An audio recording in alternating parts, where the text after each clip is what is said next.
Salam Kadani is an Eritrean human rights activist and lecturer in psychology at the University of West London. She joins us now from London. Thank you very much for being on Al Jazeera. First of all, can you help just explain to us the rivalry and I guess the hatred between these two groups? Where does it stem from and why is that hatred so deep?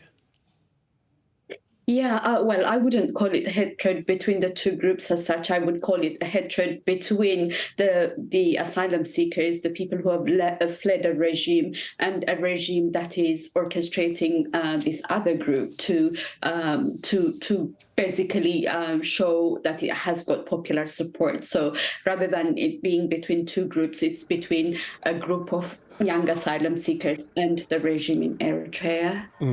Can you just tell us a little bit more about these festivals? Who's exactly organising them and why have they been, I guess, flashpoints for violence? These festivals are actually organized by the regime in Eritrea through its embassies. The embassies, Eritrean embassies across the world, are basically mostly used to spy on Eritrean asylum seekers or dissidents and people who are opposing the government. So these events are effectively deploying the community to spy on each other, to ostracize those who are seeking change within Eritrea, those who are advocating for justice and democracy. These festivals have been happening for a number of years now, but why have they become violent?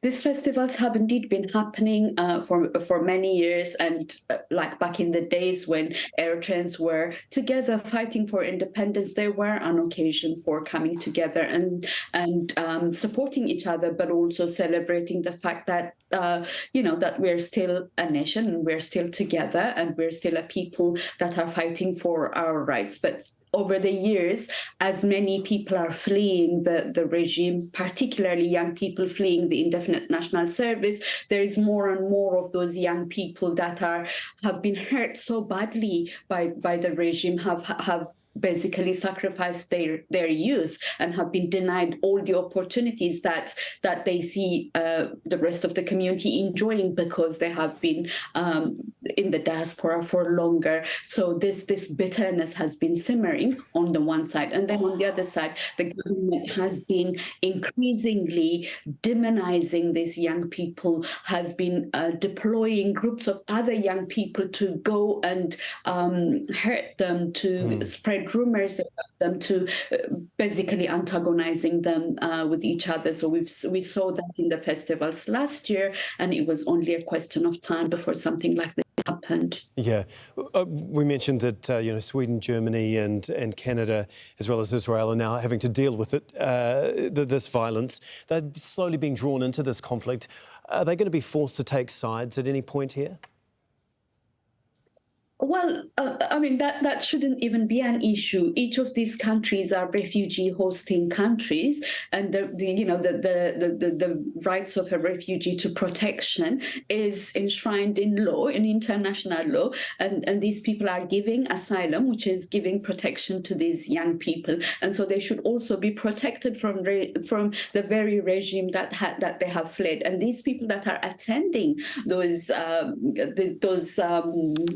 festivals and supporting the regime that they have also fled from shouldn't be given the asylum, the protection, because they clearly don't have any issues with the government of Eritrea. So I wouldn't call it sides, but these governments that are giving asylum to people are taking up the responsibility to protect their asylum seekers. OK, thank you so much. We'll have to leave it there, but we really do appreciate your time and your insight. That is Salam Kadani, an Eritrean human rights activist. Thank you. Thank you.